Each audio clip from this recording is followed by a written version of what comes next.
Dracula bei der Kreislerin. 10 Decker Blutwurst, bitte. Die ist leider schon aus. Weißwürst hätte ich genug, die sind ganz frisch. Nein, geben Sie mir eine Tube Ketchup. Das Ketchup ist leider auch schon. Hat dieser Saftladen überhaupt nichts für mich? Himbeerzuckerl hab ich Hülle und Fülle. Wollen Sie mich verarschen? Süßigkeiten sind Gift für meine Zähne. Ruhig, Blut, Herr Graf. Rote Paprika hab ich auf Lager. Knackig und saftig.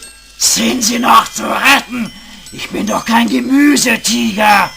Dann kann ich Ihnen nur eine Maggi-Flasche anbieten. Suppenblut, pfui Teufel!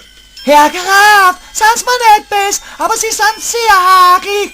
In Transsilvanien bekam ich alles, was mein Herz begehrte. Nie litt ich am Blutdurst, aber hier bekomme ich nicht einmal. Zufällig hab ich heute die Monatsblutung gekriegt. Wollen Sie Achtel, Herr Graf?